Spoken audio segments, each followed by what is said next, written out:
C'est vrai.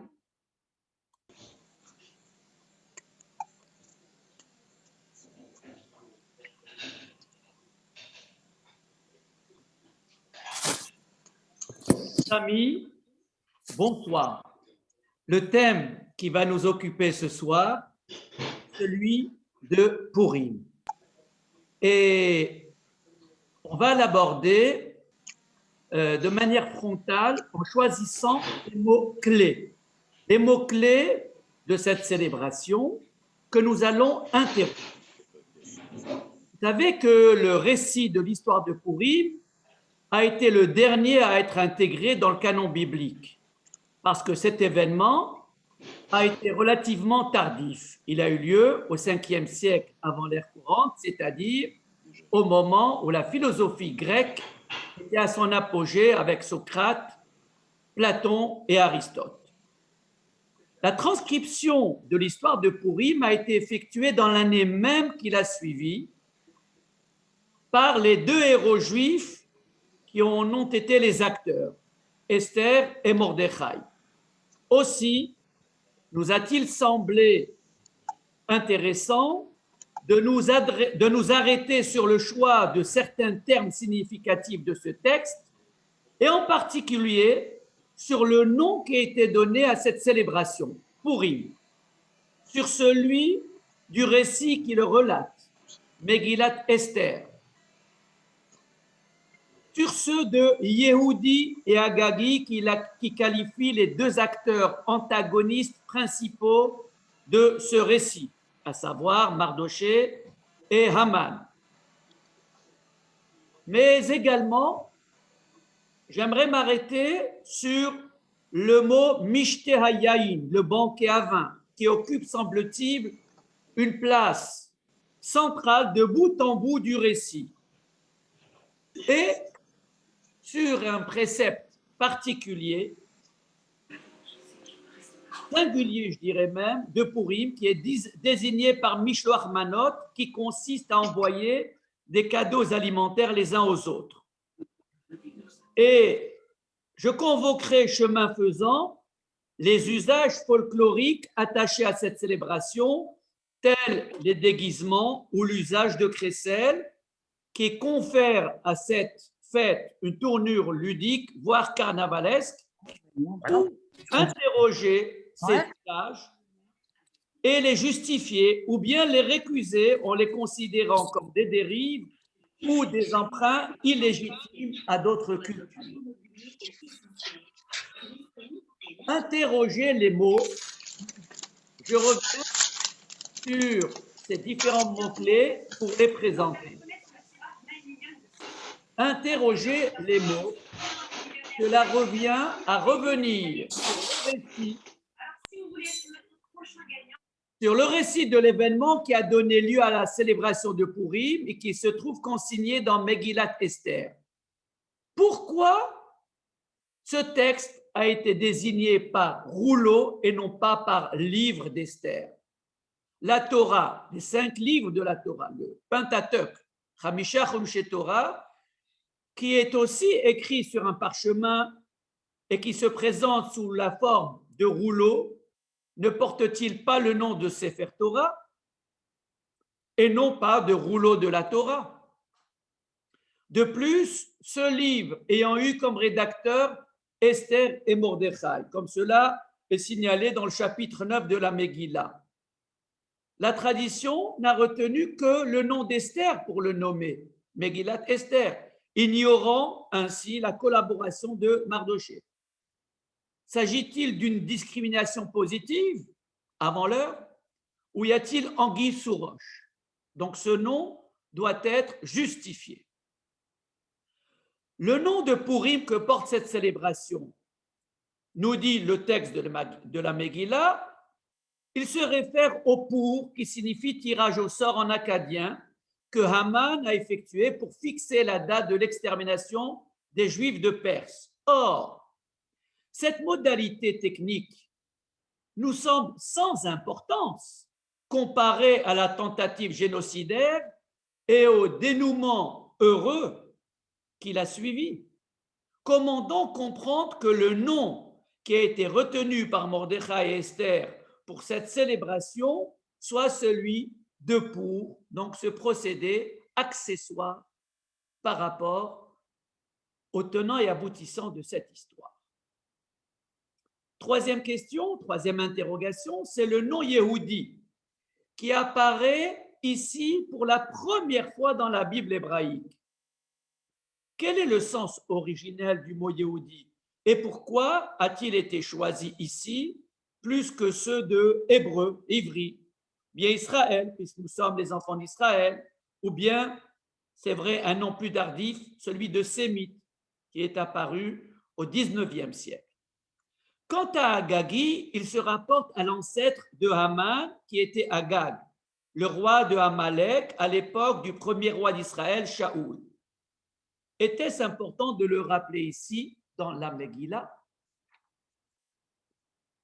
Quatrième point que nous interrogerons, c'est le Mishte Hayayin. Certes, le vin semble jouer un rôle important dans l'histoire de Purim, parce que de nombreux banquets sont évoqués dans le récit et sont désignés par Mishte, le mot hébraïque dont la racine château signifie boire, et il s'agit bien entendu de vin. C'est ainsi que durant la fête de son intronisation, Assuérus est sous l'emprise du vin, et c'est là, nous précise le texte, qu'il convoque son épouse Vashti pour exhiber sa beauté. Donc dès le départ, on parle de vin. De même, Esther invite Assuérus et Haman à plusieurs reprises pour des banquets de vin avant de lui apporter l'estocade finale. Et comme pour faire écho à ces rendez-vous festifs, il a été institué dans le rituel de Purim, il a été institué une séouda qu'on appelle le mishté, un repas où le vin tient une bonne place, ce qui est loin d'aller de soi et qui heurte l'âme juive lorsqu'on sait la valeur sacrée que le judaïsme accorde au vin, qui servait de libation sur l'autel au temple de Jérusalem et qui aujourd'hui encore marque la solennité et la sainteté du Shabbat hebdomadaire et des jours de fêtes religieuses. Or, paradoxalement, il semble qu'à Purim, on perd le sens du sacré et la vertu de la modération, puisque autant le Talmud que le Shulchan Aruch déclarent qu'il est recommandé de boire du vin jusqu'à ne plus pouvoir distinguer Béni Mordechai de Aruch Haman. Nous nous interrogerons enfin sur la singularité du précepte de Mishloach Manot. Nous comprenons aisément la place réservée à la convivialité et à la solidarité à Purim, qui ont toutes deux pour vocation de raffermir les liens sociaux au sein du peuple juif.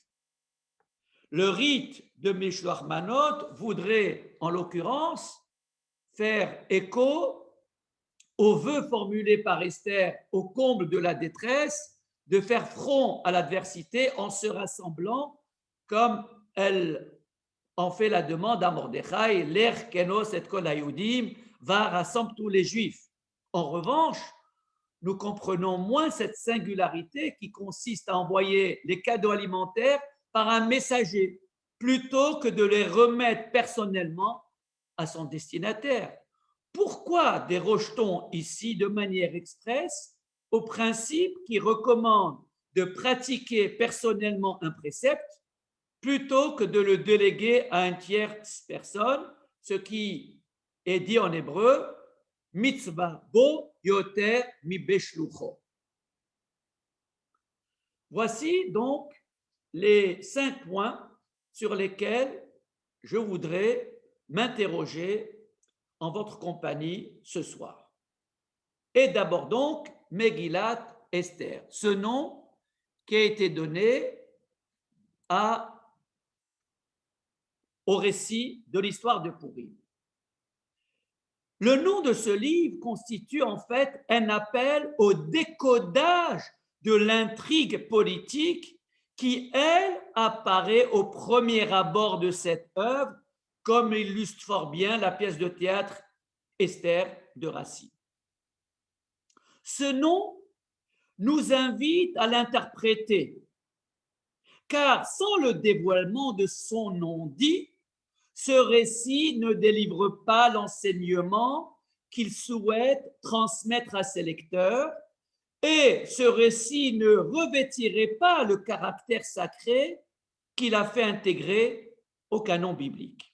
En effet, Megillah signifie littéralement rouleau, et il renvoie aussi bien au verbe galol, qui veut dire rouler ou enrouler, qu'à la racine galote, dévoiler. Or, seul Esther a été nommé comme auteur de ce rouleau. Megillat Esther voudrait dire le dévoilement d'Esther. Pourquoi Esther seulement a été nommée alors que ce sont Esther et Mordechai qui ont été les co-auteurs de la Megillah, comme c'est inscrit même dans chapitre 9 dans la Megillah. Seule Esther a été nommée parce que son nom renvoie au verset de la Torah qui prédit le voilement de la face de Dieu lorsqu'Israël s'éloignera de lui. Voilement qui se dit dans le texte hébraïque Haster, Astir. Et le verset se trouve dans le Deutéronome chapitre 31 où il est dit « Et moi, je me cacherai ce jour à cause de tout le mal qu'Israël aura fait en se tournant vers d'autres dieux. Va'ani haster astir panai bayom hahu. » Donc, le nom d'Esther a été choisi, non pas pour mettre en avant la personne d'Esther, mais pour faire allusion à ce voilement de la face de Dieu. C'est d'ailleurs là une des caractéristiques singulières de ce livre, parce qu'alors même que c'est un livre saint, il est le seul parmi les livres historiques bibliques à ne pas comporter le nom de Dieu. Donc, Megillat Esther signifie le dévoilement du mystère, de la chose cachée. La chose cachée, c'est la face de Dieu qui est cachée et qui donc transparaît à travers l'absence de ce nom dans le texte de l'histoire de Pourim. D'ailleurs, ce nom de Dieu est suggéré ça et là dans la Megillah, seulement suggéré par le mot Hamelech, ou encore une fois par Makom, Revach vehatzala, Yamod la Yehudi mi Makom aher. Il y aura la délivrance qui viendra d'un autre horizon, d'un autre lieu. Or, on sait que Dieu s'appelle Makom, comme nous le dirons prochainement dans la Haggadah, Baruch HaMakom, Baruch Hu.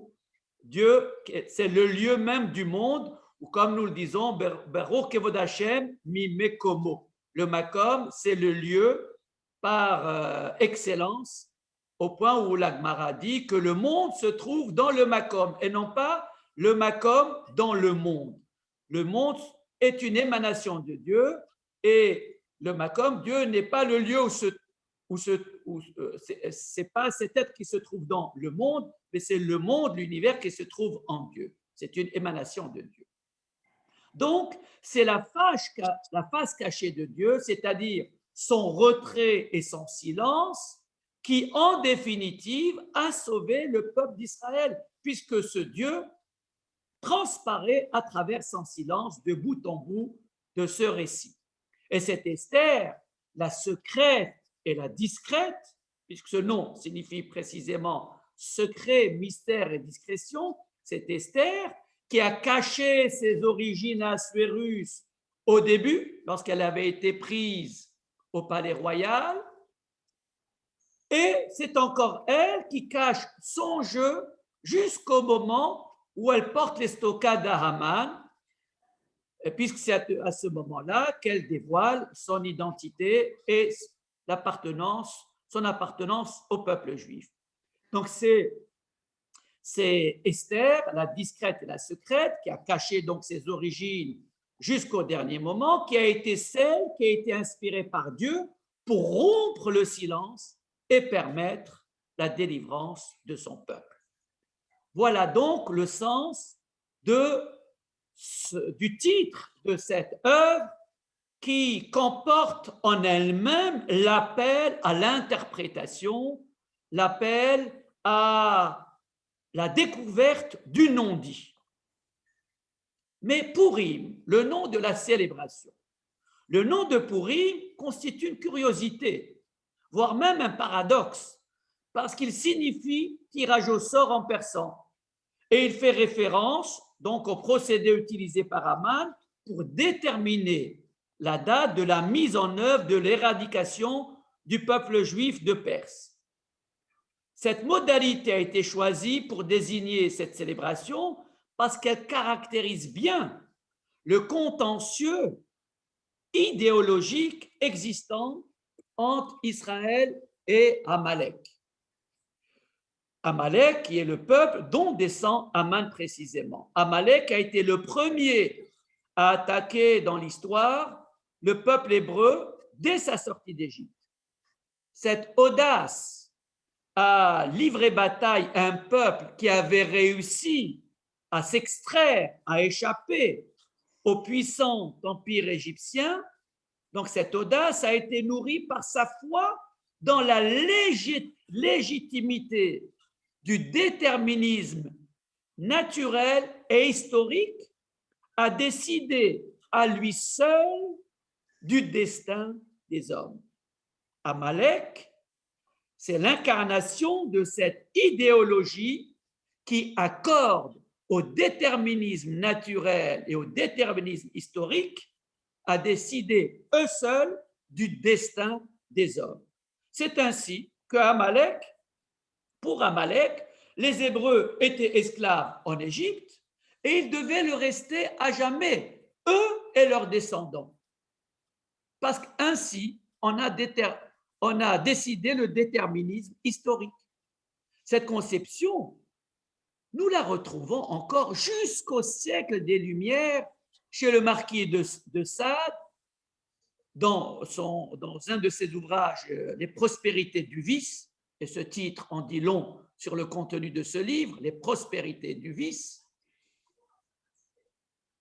Et encore, dans le livre de l'anglais, du philosophe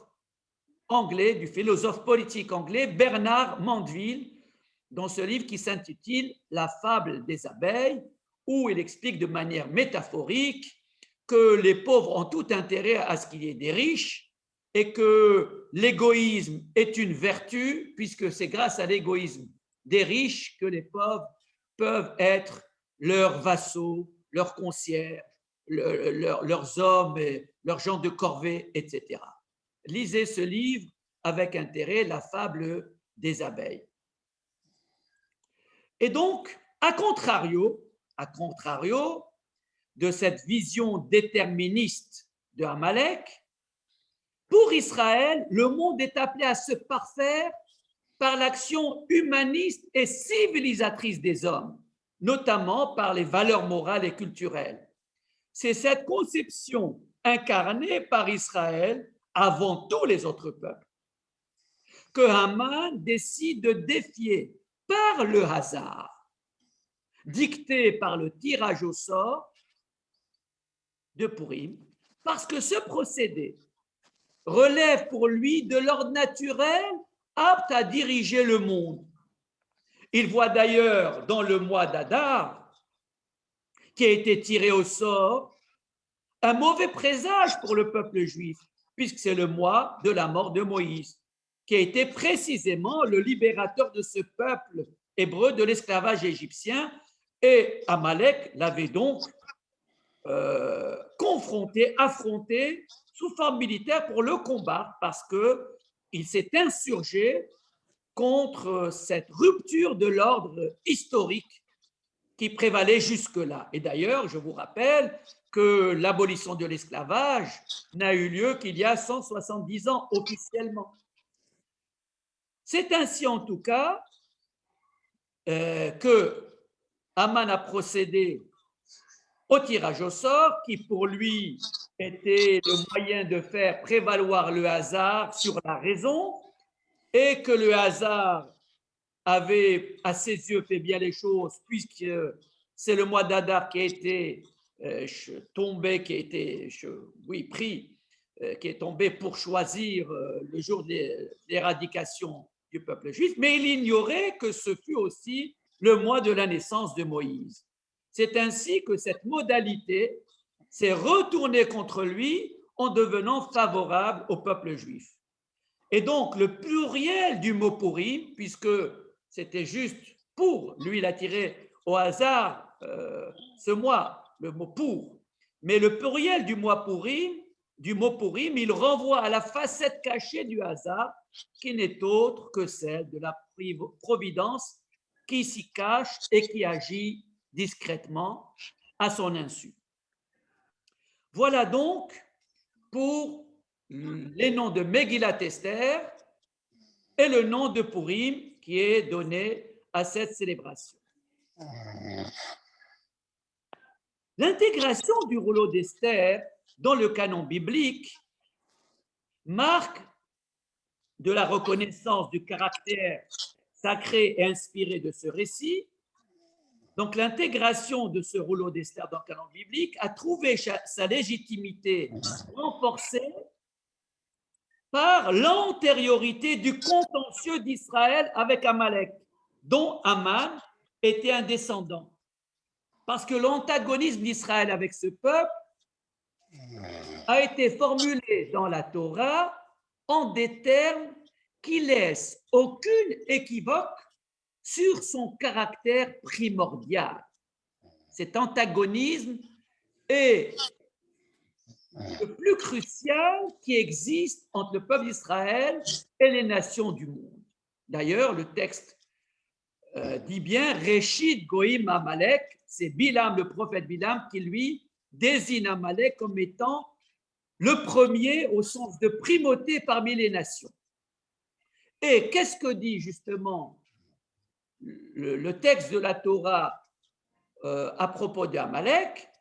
La main d'Amalek a été levée sur le trône de l'Éternel. Kiyad al-Kesya. Il y aura une guerre de l'Éternel contre Amalek, Milchama Lachem Ba'amalek, Midor d'or, de génération en génération. Je redis le verset en français uniquement. La main, sous-entendu de Amalek, a été levée sur le trône de l'Éternel. Jamais on ne parle du trône de l'Éternel dans la Torah. Uniquement ici. La main de Amalek a été portée sur le trône de l'Éternel et il y aura une guerre de l'Éternel contre Amalek de génération en génération. Que signifie de génération en génération? Il signifie que ce combat se poursuivra longtemps et qu'il reviendra sans cesse au-devant de l'actualité. Stigmatiser l'adversité d'Amalek en évoquant sa main levée pour défier Dieu renvoie autant à ses velléités de livrer combat à Israël de manière provocatrice, comme il a fait donc à la sortie des Hébreux de l'Égypte. Donc il renvoie autant à ses velléités de livrer combat à Israël de manière provocatrice qu'à la revendication de la force comme instrument légitime à ses yeux pour régler ce contentieux. C'est pourquoi Amalek, à la sortie d'Égypte, il attaque le peuple d'Israël militairement. C'est ainsi qu'Amalek donc attaque le peuple d'Israël après la sortie d'Égypte et que Haman était déterminé à exterminer le peuple juif de Suse en prétextant le complot juif. Le complot juif, c'est pas Haman qui l'a inventé, c'est déjà Pharaon dans le premier chapitre de l'Exode qui craint les enfants d'Israël en disant Hine am ben Israël rav ve'atzum mimenu, voici que le peuple des enfants d'Israël est plus nombreux et plus puissant que nous. Évidemment, les Hébreux n'étaient pas plus nombreux que les Égyptiens et n'étaient pas non plus puissants qu'eux, mais vraisemblablement, Pharaon avait vu dans les Hébreux la cinquième colonne et Aman reprend l'idée de ce complot juif à l'encontre du peuple juif de Perse. Donc, aussi bien Amalek à la sortie d'Égypte du peuple hébreu que Haman à l'époque sous l'Empire perse est décidé à exterminer le peuple juif de Sus en prétextant le complot juif. Attenté par sa main au trône de Yah, puisque c'est l'expression qui est employée dans ce verset, qui Yad al-Kessia, Amalek attente par sa main au trône de Dieu qui est appelé Yah ici, révèle simultanément la radicalité de son opposition à Israël et à la fois la fragilité de la transcendance symbolisée par les deux lettres du tétragramme. Yah. Il n'y a pas ici les quatre lettres, il y a Yud He et non pas le Vav He. Que signifient ces deux lettres? Yah. Yud, première lettre de ce Yah, Yud est la plus petite des lettres de l'alphabet sur le plan calligraphique, mais elle possède un grand potentiel puisque toutes les autres lettres peuvent être formées à partir d'elle. Dans ce sens, elle symbolise la toute-puissance divine qui se fait discrète, petite, comme la petite lettre Yud. Mais en même temps, Yud, sa valeur numérique est 10, ce qui correspond à l'unité divine décuplée, c'est-à-dire dans toute sa puissance. D'ailleurs, entre parenthèses, je vous rappelle que le Saint des Saints dans le tabernacle était aussi de 10 coudées sur 10 coudées, pour renvoyer justement par cette mesure à la puissance divine. Et que dans le temple de Salomon, c'était 10 coudées sur 20 coudées. Alors vous allez me dire, mais 20 coudées, quel rapport avec l'unité? Sauf que 20 se dit en hébreu esrim, c'est le pluriel de hasara. C'est-à-dire, c'est le hasara encore augmenté au pluriel, amplifié davantage. Donc, le yud de A, c'est la discrétion, la plus petite lettre, qui a un potentiel de fabriquer les autres lettres et qui est l'unité divine en valeur numérique amplifiée. Dans ce sens, donc, elle symbolise la toute-puissance divine qui est discrète comme la petite lettre de Yud, mais qui est forte puisque l'unité divine est décuplée. Le Yud annonce également sur le plan grammatical le futur. Il signe par là l'idée de l'expansion de Dieu, d'un Dieu qui est infini, alors que ses manifestations dans ce monde-ci sont limitées du fait de son retrait, du Tzimtzum, qui est un thème central dans la Kabbale. Dieu est Metzumtzam, il se retire, il se fait petit, et le lieu où il se fait le plus petit parmi tous les textes historiques bibliques, c'est dans Megillat Esther. Quant à la lettre He, puisque le nom de Dieu Yah est composé donc de Yud et de He, le He constitue la seconde lettre donc de Yah et il se prononce par un simple souffle à la manière d'un H muet, Yah. Et il est adjoint à certains substantifs pour marquer le féminin. Quand on veut parler de la bienveillance, le mot tzedek devient tzedaka, le mot ish devient isha. Donc la lettre He évoque la vulnérabilité et la délicatesse. La vulnérabilité, puisque c'est une lettre qui est pratiquement muette, c'est le souffle, il n'y a que le souffle, il n'y a pas de voyelle. Et en même temps, la délicatesse, puisque c'est la lettre qui marque le féminin dans la langue hébraïque. Il en est ainsi de la transcendance, qui signe la présence du Dieu d'Israël dans le monde des hommes.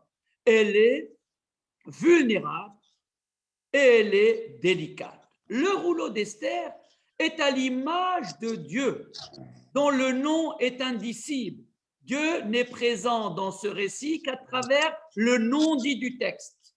Le H, le He de Yah n'est plus muet au moment où Esther le vocalise à travers ces trois mots qui apportent les stockades à Haman.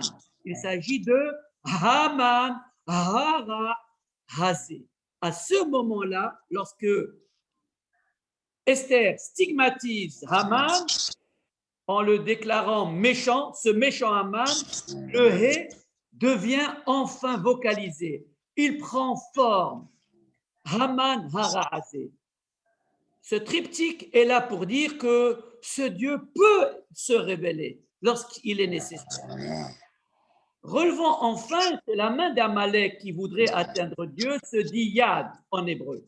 Kiyad Hashem Ba'amalek. Kiyad Al-Kessia. Kiyad Al-Kessia. Que signifie le mot Yad? C'est la main de Amalek. Mais la valeur numérique de Yad, c'est 14. Alors que le nom de Dieu qui est mentionné ici, c'est Yah. Le Yud et le He dans la valeur numérique est 15. Ce qui implique qu'il y ait supériorité de l'un sur l'autre. La vulnérabilité de Dieu, sa fragilité, n'est pas un signe de faiblesse. C'est un signe de faiblesse dans le monde tel qu'il est perçu par les hommes. Ce n'est pas un signe de faiblesse en soi. Mais Amalek tient le combat, même s'il sait qu'en le combattant, il sera finalement perdant. C'est l'image, je ne résiste pas à vous transmettre l'image que donne Rashi à propos de Amalek à la fin de la Sidra de Béchalar, qui dit que Amalek ressemble à quelqu'un qui se jette, qui se trempe dans une baignoire bouillante pour la refroidir, sachant que lui-même périra par ses brûlures, mais au moins il aura refroidi un tant soit peu la baignoire. Ainsi, Amalek est suicidaire. Sa conviction dans la légitimité du déterminisme naturel et historique est telle qu'il est prêt à en mourir pour la faire valoir. C'est là, nous semble-t-il d'ailleurs, l'aveuglement lié au parti pris de toutes les idéologies. Et les idéologies religieuses encore plus que les autres, parce que toutes les idéologies n'avouent pas les limites de leur conception. Mais Amalek correspond même à la valeur numérique de 240, ce qui donne le mot safek doute, mais sur ce concept, nous reviendrons un peu plus tard. Donc là, nous avons envisagé trois expressions. D'abord, Megillat Esther, ensuite le mot de Purim, qui est l'intitulé de cette célébration, et ensuite, nous avons envisagé le concept de Amalek par rapport à celui. Puis viennent ces mots Yehudi et Agagi, qui reviennent très souvent à propos de Mordechai ha-Yehudi et de Haman ha-Agagi. Nous connaissons Abraham l'hébreu, le ivri, qui apparaît dans le chapitre 14 de la Genèse, qui est appelé ainsi parce qu'il est passé d'une rive à l'autre, autant au sens géographique de ce terme, puisqu'il est passé de la Mésopotamie, il a traversé l'Euphrate pour se rendre au pays de Canaan, et aussi ivri parce qu'il est passé d'une rive à l'autre sur le plan de la conception de la vie, puisque il était idolâtre comme ses contemporains au départ, mais il est devenu monothéiste. Donc, ivri renvoie au passage géographique d'une rive à l'autre et au passage idéologique d'une rive à l'autre pour Abraham. Son petit-fils Jacob est devenu Israël après son combat avec l'ange, qu'il a nommé ainsi, c'est l'ange même qui l'a nommé ainsi, en lui disant « Ton nom ne sera plus Jacob, mais tu seras appelé Israël, car tu as lutté avec Dieu et avec des hommes, et tu as été vainqueur. » Alors Dieu ici est au sens du génie de Ésaü. Dieu est, dans un sens profane, signifie la puissance, le génie de quelqu'un ou sa puissance. Donc, c'est l'ange d'Ésaü qui a nommé au terme du combat, duquel Jacob est sorti victorieux, c'est cet ange qui a nommé Jacob Israël. Et Dieu lui confirmera plus tard ce prénom, marquant ainsi un tournant dans son destin, parce que Jacob avait été appelé ainsi parce qu'à sa naissance, il a retenu le talon de son jumeau Ésaü, mais désormais, son chemin scrute d'autres horizons, parce qu'il se confronte donc au génie d'Ésaü et aux hommes, et il va les vaincre. C'est ça le mot Israël renvoie au mot Sar. Sarita, c'est se montrer supérieur, avoir un ascendant sur quelqu'un. Donc, désormais, Jacob est devenu Israël. Les descendants de Jacob seront désignés tout au long de l'histoire biblique par enfants d'Israël, Béné Israël.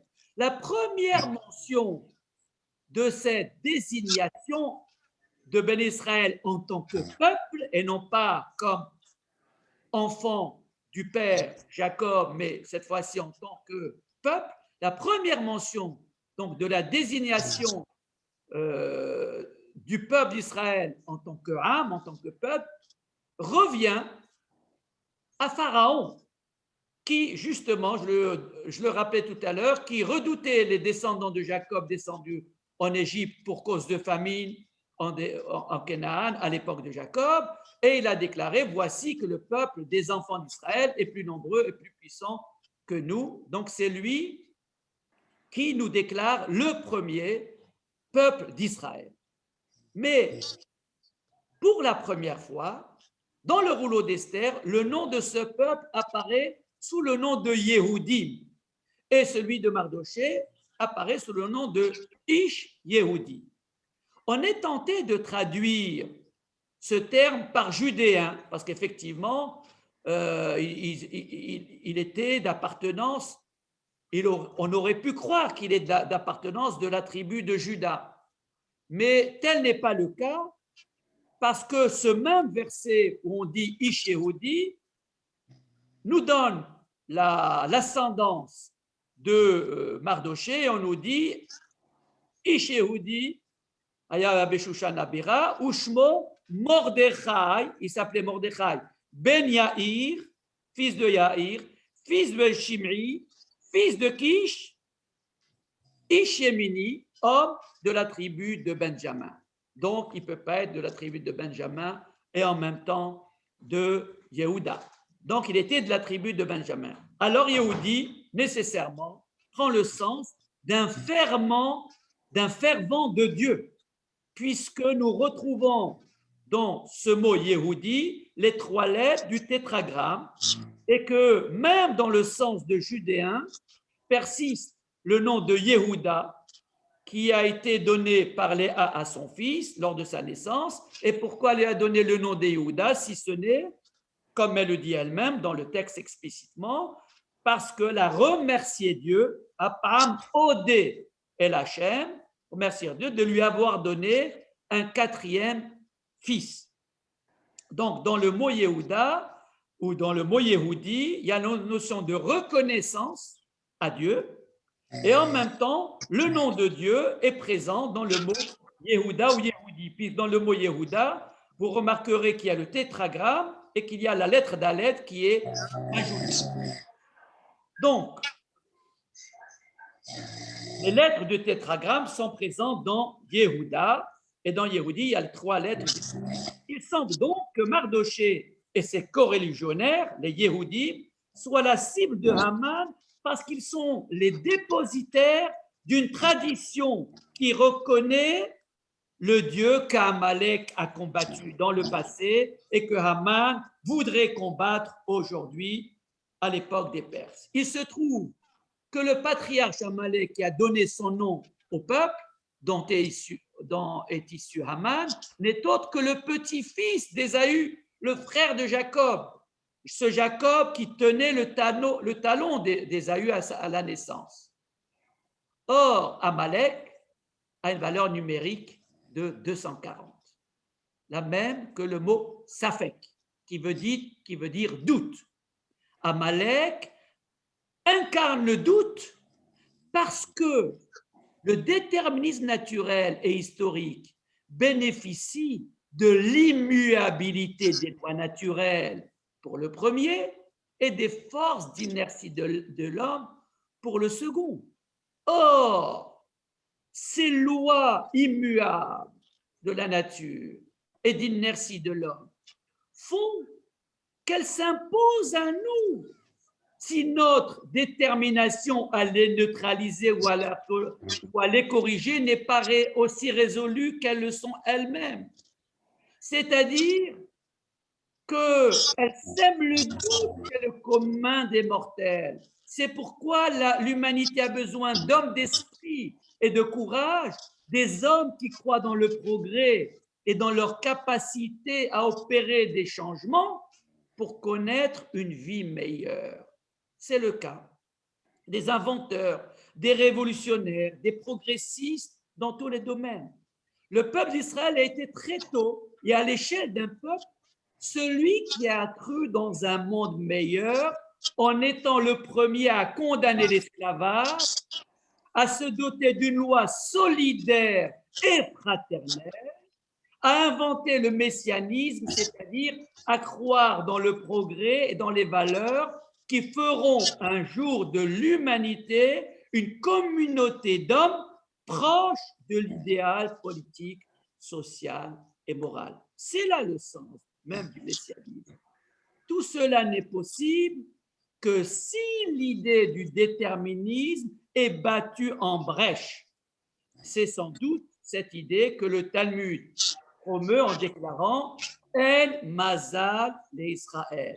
Il n'y a pas de déterminisme pour Israël. Ça ne veut pas dire qu'Israël ne reconnaît pas les lois immuables de la nature, les forces d'inertie des hommes, mais ça veut dire qu'Israël croit aussi à sa capacité de les neutraliser, de les atténuer. C'est l'idée même du surhomme de Nietzsche. Voilà donc pour ces trois premiers termes que je vous rappelle: Megillat Esther, Purim, Israël et Amalek, et Yehudi et Agagi. Venons maintenant à l'ivresse qui est recommandée par le Mishnah Hayaïm.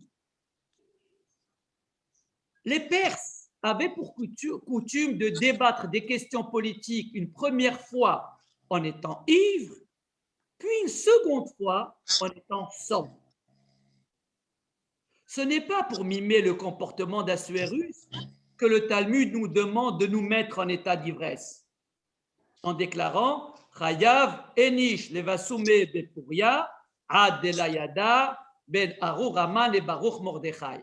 Tout homme, tout juif, doit boire à Purim jusqu'à ne plus savoir distinguer entre béni Mardoché et maudit soit Haman. Ce n'est pas pour mimer le comportement d'Assuérus que le Talmud nous demande de nous mettre en état d'ivresse. D'ailleurs, Assuérus n'était pas meilleur que Haman sur le plan moral. Souvenons-nous du statut du fils rebelle, dont le seul excès alimentaire en viande et en vin constitue le symptôme d'une grave errance morale de la conduite. Donc la Torah ne peut pas nous recommander de tomber dans l'excès de la boisson. Rappelons aussi la scène de Noé au lendemain du déluge, dans laquelle il boit jusqu'à s'enivrer et se découvrir, scène qui a donné lieu au forfait de son fils Ham et à la malédiction qui s'en est suivie. Arur, Ham, Avi, Kenaan, maudit soit Ham, le grand-père de Kenaan. Ou bien encore, rappelons-nous de l'ivresse de Lot, le neveu d'Abraham qui a eu des relations incestueuses avec ses deux filles lorsque celles-ci sont mises en état d'ivresse, et il a eu des enfants avec elles. Ce sont les peuples de Ammon et Moab. Donc, comment comprendre que le Talmud nous demande de boire à l'excès le vin le jour de Purim? Le Chafetz Chaim, donc l'auteur du Mishnah Brura, l'auteur du Chafetz Chaim, qui est un livre sur la médisance, le Chafetz Chaim, qui s'appelait Israël Meira Cohen, justifie l'usage donc de la boisson à Purim par le souvenir de la délivrance d'Israël qui s'est jouée lors des banquets de vin. Au début, lors de la destitution de la reine Vashti qui a conduit à la nomination d'Esther à sa place, et plus tard, au moment de l'estocade apportée par Esther à Haman, qui s'est déroulée donc lors d'un troisième banquet de vin. Et le Chafetz Chaim conclut dans son Bi'ur Halacha, dans son commentaire sur le Shulchan Aruch, que c'est un bon usage, mais non une obligation religieuse. Il atténue ce que dit le Talmud et le Shulchan Aruch. Le Chaye Adam, qui est aussi un commentaire du Shulchan Aruch, va dans le même sens en dispensant de boire celui qui sait que sa conduite va en souffrir. Donc, ces deux auteurs atténuent l'obligation de boire du vin à Purim. Les commentateurs du Talmud se sont interrogés sur cette formulation singulière de la recommandation à boire du vin jusqu'à ne plus pouvoir distinguer Béni Mardoché de Maudit Haman. Est-ce l'état d'ivresse totale qui est recherché avec le risque d'accident que cela comporte? Pour l'auteur du Beit Hadash, il ne peut être question de cela, car il est impératif de garder une certaine maîtrise de soi. Orot Chaim, qui est encore un commentaire sur le Shulchan Aruch, condamne lui aussi l'enivrement qui est source, selon lui, d'inconduite morale. Et d'ailleurs, il conclut en disant il suffit juste de boire un peu plus que d'habitude pour accomplir ce précepte talmudique. Pour Maïmonide et le Rama, Rabbi Moshe Serlis, donc qui a porté les gloses sur le Shulchan Aruch au XVe siècle, et dont le Yahrzeit, c'est le jour de Lag BaOmer, j'y ai assisté il y a 3 ans, c'est pour ça que je le rappelle. Donc, pour Maïmonide et le Rama, il convient de boire jusqu'à simplement s'endormir. Mais c'est curieux que le Talmud ait formulé cette idée en invoquant Haman et Mordechai. S'il s'agissait simplement de s'endormir, pourquoi le Talmud ne dit pas qu'il faille boire jusqu'à s'endormir? Vraisemblablement, il y a ici une frilosité de Maïmonide qu'on ne lui connaît pas d'habitude, ni du Rama non plus d'ailleurs. Pour le Sfat Emet, donc un maître chassidique, il y a lieu de boire de temps à autre, comme lorsque nous sommes attablés à un banquet et nous devons nous arrêter lorsque nous n'avons plus l'esprit assez clair pour distinguer Haman de Mordechai. Donc, il est un peu plus courageux en nous disant qu'effectivement, il faut boire pendant la Séouda de Purim, boire et encore boire. Et lorsqu'on atteint un état d'ivresse où on n'est plus capable de distinguer donc Haman de Mordechai, on s'arrête. Et cette opinion donc se trouve justifiée par la formulation talmudique qui déclare littéralement on est tenu de se parfumer et non pas de boire. Ce que j'ai traduit jusqu'à présent par boire, dans le Talmud, il est dit, Chayav Edish, les vasumé, qui veut dire samim, se parfumer, c'est-à-dire avoir un petit voile, une petite vapeur de vin, comme on mettrait du parfum sur notre corps ou sur nos cheveux, être un peu parfumé. Mais pour Rabbi Eliaou de Vilna, et je dédie ce cours à la mémoire de mon grand-père Eliaou, fils de Shalom, pour le Rabbi Eliaou de Vilna, la formule talmudique qui enjoint de boire jusqu'à ne plus faire le distinguo entre Mordechai et Haman signifie qu'il deviendrait difficile de faire la différence entre la décadence de Haman et la mise à l'honneur de Mordechai. Je répète, parce que je vais m'y attarder, que signifie juste ne pas faire la différence entre béni Mordechai et maudit soit Haman? C'est ne plus faire la différence entre la décadence de Haman, le sort qu'il a subi en fin de compte, et la mise à l'honneur de Mordechai, c'est-à-dire l'élévation de Mordechai en tant que fils roi d'Achashverosh, comme il est dit dans le dernier chapitre de Megillat Esther. Ce qui voudrait dire plus clairement qu'il y a eu deux événements heureux pour le peuple juif. D'une part, l'annulation du décret d'extermination juif et la mise à mort de son planificateur, Haman, et d'autre part, la reconnaissance de l'homme Mordechai et sa nomination comme vice-roi de Perse, comme il est dit que Mordechai était agréé par la plupart du peuple. Veratsui derov echad. Il avait été élevé à une stature politique en plus de sa stature de membre du Sanhedrin, il a été élevé. Donc il y a eu deux événements heureux, la décadence de Haman et des antisémites d'une part, et l'élévation des Juifs et de Mordechai d'autre part, puisque la Megillah nous dit que beaucoup de Perses se sont convertis au judaïsme à ce moment-là. Ils sont devenus juifs à cette occasion. Donc, boire jusqu'à ne plus distinguer l'un de l'autre, c'est percevoir Haman et Mordechai comme les deux protagonistes qui ont conduit à la promulgation du décret d'extermination des Juifs. Le premier en s'acharnant sur le peuple juif, auquel Mordechai appartenait, et le second en attisant la haine de Haman par son entêtement à ne pas se prosterner à lui. Mais Haman visait par son attitude à détruire les Juifs, alors que l'autre, Mordechai, par cette attitude, il voulait les éveiller à leur vocation et à leur destin particulier. Finalement, en sortant grandi de cette épreuve et en meilleure posture qu'avant de la traverser, Mordechai et Haman deviennent de facto les deux héros qui ont concouru l'un et l'autre à améliorer le statut des Juifs de Perse.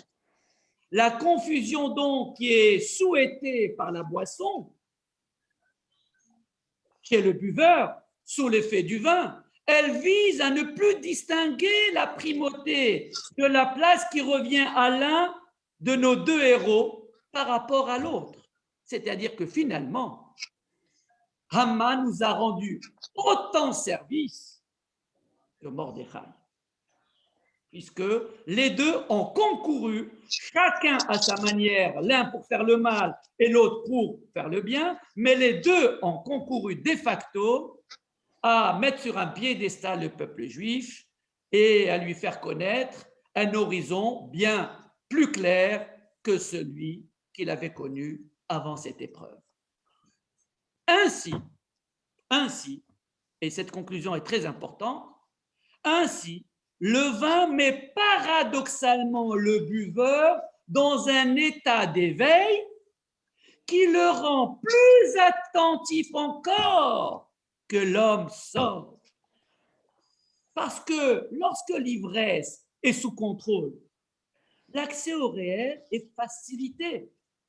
Comme la nudité se fait plus visible à travers un voile, ou comme les reflets des boutons argentés de la tunique du contrôleur se font plus brillants pour Proust à un certain moment. C'est ce qu'il dit dans À l'ombre des jeunes filles en fleurs, hein, œuvre pour laquelle je pense qu'il a eu le prix Goncourt en 1919. L'ivresse, c'est l'abandon de soi à soi-même. Ceci est possible grâce à la désinhibition que permet l'alcool. À la différence de la sobriété qui aide le philosophe à rationaliser les choses, l'ivresse permet de les envisager dans leur globalité, tel un voyant, mais un voyant comme le Rosette de Louveline, qui, sans connaître la vie de quelqu'un, on sait plus que lui. Ou à la manière d'un chef d'orchestre qui perçoit toutes les symphonies qu'il est sur le point de diriger avant même que l'orchestre ne la joue. Dans le banquet de Platon, et je le cite parce que le banquet de Platon, d'abord c'est un banquet à l'image de celui d'Asphérus, et que dans le banquet de Platon, il y a du vin à gogo également. Dans le banquet de Platon, Alcibiade dit « Dans le vin est la vérité ». L'ivresse d'Alcibiade le rend plus sincère, plus profond, plus poétique et plus courageux. Tous les convives, dit Platon, gisent ici et là, ivre-mort, à l'exception de Socrate, parce que lui, comme les philosophes, rêve à la fois de s'enivrer d'absolu et de maîtriser. Il y a donc, je commente, il y a donc dans l'ivresse une quête d'absolu. Il rêve à la fois de s'enivrer d'absolu, mais en même temps de maîtriser l'ivresse, c'est-à-dire l'inconduite à laquelle elle peut mener. Platon pensait que si l'on peut se fier à un type qui est ivre, on peut se fier à lui en toutes circonstances. Vous remarquez la convergence avec ce qui est dit dans la tradition juive que un homme est reconnu, Adam Nikar, Bekoso, Bekiso, Uvkaso. Un homme est reconnu par sa poche, à sa manière de dépenser son argent, par sa colère, Bekaso, sa manière, comment il gère sa colère, et Bekoso, par son verre, comment il vit son ivresse. Donc Platon ici dit, on peut se fier à un type qui est ivre. Si on peut se fier à un type qui est ivre, on peut se fier à lui en toutes circonstances, parce qu'il est de confiance. Dans les lois, donc la dernière œuvre de Platon, juste après la République, dans les lois, Platon analyse l'action du vin en vantant sa capacité à donner meilleure humeur aux buveurs, davantage d'espérance dans l'avenir, plus de puissance imaginative et encore plus de liberté dans les propos, évidemment. Pour Baudelaire, puisque les fleurs du mal sont passées par là, pour Baudelaire, l'ivresse n'est pas une esquive, mais une manière d'échapper à la banalité du quotidien et au tragique de l'existence qui ne répond plus au désir d'infini. Je répète, l'ivresse n'est pas une esquive, mais une manière d'échapper à la banalité du quotidien et au tragique de l'existence qui ne répond plus au désir d'infini. C'est pourquoi il propose à chacun d'être ivre de vin, de poésie ou de vertu. Et beaucoup d'œuvres s'intéressent au vin. Je ne vais pas vous les citer ici, mais je vous recommande par exemple le recueil Alcool de qui déjà, le recueil Alcool de Guillaume Apollinaire, d'ailleurs, recueil dans lequel il y a un poème qui s'appelle La synagogue. Je vous le recommande parce qu'il y a même le dernier verset de la synagogue qui est un verset écrit en hébreu et dans lequel il parle du loulav, de la fête des cabanes, des juifs qui vont à la synagogue avec leur haute forme. Ça vaut la peine de le consulter. Beaucoup de philosophes, philosophe Nietzsche, il faut lire dans le Gai Savoir, il y a toute une partie, je crois que c'est la dernière, qui traite de l'ivresse chez Nietzsche. Donc ça vaut la peine de déflorer ce thème, puisque dans le Mishnah Yayin, précisément, ce thème est présent de bout en bout et je n'ai trouvé que le Gaon de Vilna pour donner la pleine mesure de ce que signifie l'ivresse. Allô? Mais je sais Allô? qu'il y a également d'autres textes d'auteurs. Bon, j'ai cité tout à l'heure le Sfat Emet, mais il y a aussi le Rabbi de Brisk, me semble-t-il, qui donne aussi une lecture de l'ivresse de Purim intéressante. Mais venons-en à l'avant-dernier thème, qui est celui de Mishloach Manot. Mordechai souhaitait dans un premier temps faire célébrer Purim comme un Yom Tov, c'est-à-dire en faire un jour chômé à part entière, comme le sont les 3 fêtes de pèlerinage et le Shabbat. C'est ainsi qu'il est dit dans la Megillah, vous pouvez consulter dans le chapitre 9. C'est pourquoi les Juifs feront du 14e jour du mois d'Adar un jour de joie, de festin et de Yom Tov, et de Mishloach Manot et d'envoi de cadeaux les uns aux autres. Mais après coup, il s'est résolu à remplacer le Yom Tov par Matanot Laevionim, par les cadeaux faits aux indigents, puisqu'un précepte de ces 3 fêtes consiste à associer les pauvres au repas afin qu'ils se réjouissent aussi. Donc, Matanot Laevionim, c'est un vestige du Yom Tov que Mordechai voulait instituer. Donc, il a remplacé le Yom Tov par Matanot Laevionim. Nous lisons quelques versets plus loin. Des jours de festin et de joie où l'on envoie des cadeaux alimentaires les uns aux autres et l'on distribue des dons aux indigents sans faire la mention de Yom Tov. Mais pourquoi, et c'est là ma question, mais pourquoi envoyer ces cadeaux alimentaires plutôt que de les remettre personnellement à leur destinataire? La halakha retient en effet qu'il vaut mieux les envoyer par un intermédiaire, même s'il est anonyme, comme peut-être la voie postale, plutôt que de les remettre directement au destinataire. C'est une singularité sur laquelle je n'ai pas trouvé de commentateur, mais je vais vous livrer mon interprétation. Il semble que la fraternité témoignée par ces cadeaux alimentaires soit à l'image de la fête de Purim, qui est entièrement, et je précise bien, qui est entièrement destinée à nous interroger sur notre condition de juifs, puisque c'est elle, cette judéité qui est la nôtre, qui a déclenché la haine de Haman. Lorsque nous recevons un colis, nous cherchons d'abord à savoir d'où il vient et qui en est l'expéditeur. Ensuite, nous le déballons avec curiosité pour savoir ce qu'il contient. Puis, une fois l'objet identifié, nous nous interrogeons sur les motivations présumées de l'expéditeur, à moins que ce soit une commande faite sur Amazon, auquel cas nous savons tout cela par avance. Mais pour le Mishloach Manot, il s'agit, alors quand il s'agit donc d'un colis qui nous arrive de manière impromptue, on s'interroge sur l'identité de l'expéditeur. S'il s'agit d'un expéditeur ennemi, dilemme, est-ce qu'il faut faire preuve de méfiance ou de tolérance? Est-ce un premier geste dans la voie de la réconciliation ou plutôt un piège de plus? Et s'il s'agit d'un ami, fallait-il qu'il signe par cet envoi le témoignage de son amitié? Celle-ci ne se suffisait pas à elle-même, à moins que ce soit là une dette de reconnaissance qu'il voudrait combler, ou la marque d'une simple courtoisie.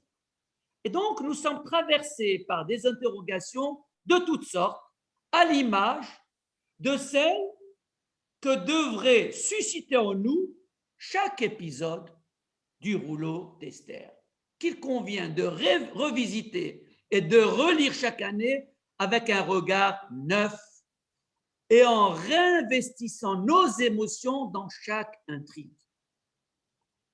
D'ailleurs, pour le Talmud, la lecture de la Megillah a valeur de Hallel, c'est-à-dire qu'il convient de la lire en s'identifiant au peuple juif de Perse aussi bien à ses moments de détresse que lors de son soulagement à la fin. parce qu'il en est sorti indemne. De même, le jeûne du 13 Adar qui commémore celui du peuple juif de Perse, lui aussi a été institué à cette fin. Pourquoi? Parce que bien qu'il ne s'agisse pas de la date anniversaire du jeûne institué par Mardoché, qui était de 3 jours, mais qui tombait le 13 Nissan, chevauchant ainsi le soir du Seder de Pessah, cette année-là, il n'avait pas célébré le Seder puisqu'il devait jeûner. Donc, ce jeûne a pour vocation de nous remettre en mémoire la détresse qu'a pu vivre le peuple juif de Perse à cette époque. D'ailleurs, l'histoire de Purim s'est conclue par un happy end, mais ce jeûne n'a que valeur de souvenir et d'une mise en situation, à la différence des autres jeûnes qui commémorent la destruction du temple, qui s'impose encore aujourd'hui puisqu'il n'est toujours pas reconstruit. Il y a donc nécessité de revisiter l'événement de Purim en s'interrogeant sur ses tenants et aboutissants et en voyant à travers ce récit l'intrigue politique qui est au devant de la scène, mais aussi et surtout l'enjeu existentiel du peuple juif. Voilà donc le sens de ces Mishloach Manot dont le destinataire ne sait pas, jusqu'à ce qu'il le découvre ensuite, qu'on le lui dise, il ne sait pas quelle est l'identité de l'expéditeur. Donc la vocation de ce Mishloach Manot avec un expéditeur qui est anonyme jusqu'au moment où il le découvre, a pour vocation de nous interroger précisément sur l'auteur de ce Mishloach Manot, comme il y a lieu de s'interroger sur celui qui tire les ficelles de cette histoire de Purim dans laquelle les acteurs ne sont que des marionnettes. Venons-en au dernier aspect de mon intervention, à savoir les crécelles de Purim ou le Rahashal. Un usage voudrait qu'à chaque mention du nom de Haman, lors de la lecture de la Megillah, qu'on fasse du bruit en tapant des pieds sur le sol ou des mains sur la table ou encore en agitant une crécelle pour marquer notre hostilité, voire notre revanche sur celui qui a voulu exterminer nos ancêtres juifs de Perse, auxquels nous nous identifions bien entendu. Notre question est simple. D'où vient l'usage de la crécelle et à quand remonte-t-il dans le rite juif de Purim? Rappelons d'abord que la crécelle est un moulinet de bois formé d'une planchette mobile qui tourne bruyamment autour d'un axe en faisant un bruit aigu et désagréable. C'est un instrument de musique idiophone, comme le chauffard, datant du XIVe siècle, donc du Moyen Âge. La crécelle était utilisée pour avertir du passage des personnes atteintes de maladies contagieuses, telles la lèpre ou la peste. Au Québec, les femmes des agriculteurs appelaient leurs maris au champ par le bruit de la crécelle. Elle était aussi utilisée par certains compositeurs. Elle est aussi utilisée par certains compositeurs, mais rarement. Encore au XXe siècle, elle fait partie de la palette des instruments à percussion. Par exemple, on la retrouve dans Carmina Burana, Carmen XIV, ou dans la symphonie d'Edmund Angerer, c'est un prêtre du XVIIIe siècle, donc qui a composé la symphonie des jouets. Et précisément, dans la liturgie catholique, la crécelle annonçait les offices durant le Triduum pascal, du jeudi saint au dimanche de Pâques. Le Triduum pascal, ce sont ces 3 jours, le jeudi, le jour de la Seine, le vendredi, le jour de la crucifixion, et le dimanche de Pâques.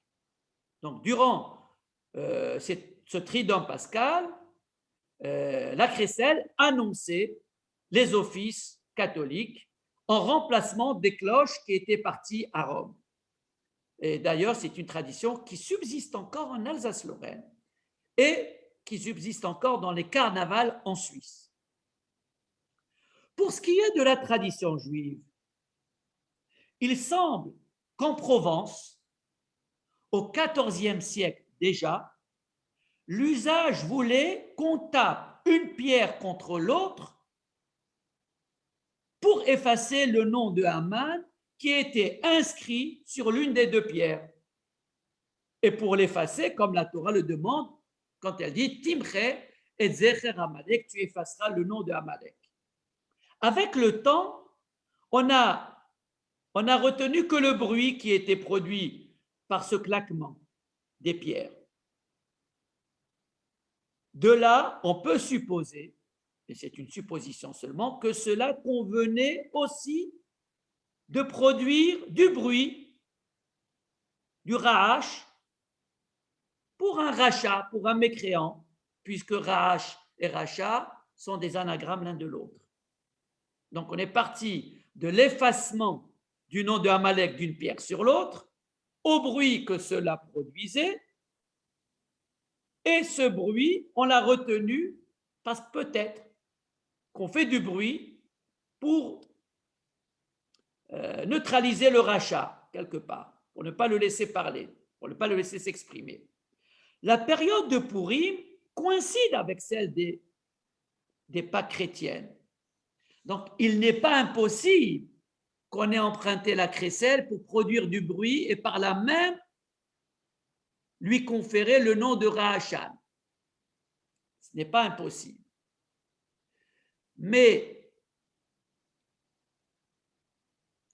on peut noter que le mot Pahamon, qui signifie cloche, mais sans le vav du on, le Pahamon, a même valeur numérique que Amalek, de 140.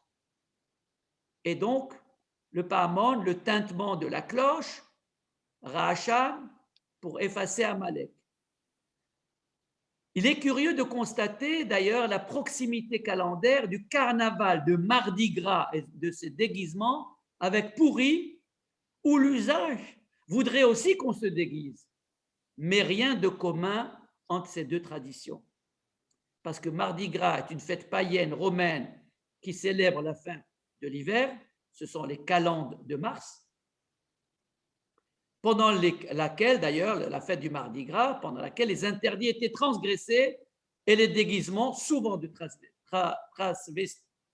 travestissement, étaient autorisés. Donc, Mardi Gras, qui était donc une fête romaine à l'origine, est devenue ensuite chrétienne, et durant le Mardi Gras, les pratiquants mangent des mets gras abondamment, puisque le lendemain, le mercredi des cendres, symbolise le premier des 40 jours du carême, période de restriction, où on mange de manière maigre, visant à réinterpréter les 40 jours qui séparent donc, qui séparaient dans l'histoire Jésus qui errait dans le désert, puis sa mort par crucifixion et sa résurrection. Donc, le Mardi Gras précède de 40 jours les Pâques chrétiennes. Mais rien de tel concernant les déguisements de Pourim, qui signifie, nous semble-t-il, pour nous juifs, que cette histoire devait se dérouler absolument d'une manière ou d'une autre, avec les acteurs que l'on connaît ou sans eux. C'est-à-dire qu'il peut y avoir interversion des acteurs. Le déguisement, c'est précisément faire prendre l'un pour l'autre, l'interversion des acteurs. C'est sans doute pour cela que Mardoché intime à Esther, au moment le plus dramatique de cette histoire, que l'issue favorable est certaine, Revar vehatzala ya'amod laYehudim mimakom aher, et qu'elle est invitée à jouer un rôle dans la délivrance du peuple juif, sous peine de périr elle et la maison de son père, ve'at uvet avirto vedu, et d'ailleurs, qui sait, si tu veux te cacher dans le palais, qui sait si au moment de l'exécution du peuple juif, qui est programmé pour le mois d'Adar, qui sait si tu seras encore dans le palais. Donc, n'essaye pas de te cacher là. Mais en tout cas, ce qui ressort, c'est que Mordechai est assuré. Et il dit avec assurance que le secours et une issue favorable viendront à la rescousse d'Israël d'un autre lieu, d'un autre horizon. Et comme je l'ai dit tout à l'heure, le Makom, c'est un nom de Dieu qui s'appelle Makom, Baruch HaMakom, Baruch Hu. Voilà, chers amis, ce que j'avais à vous dire concernant ces mots-clés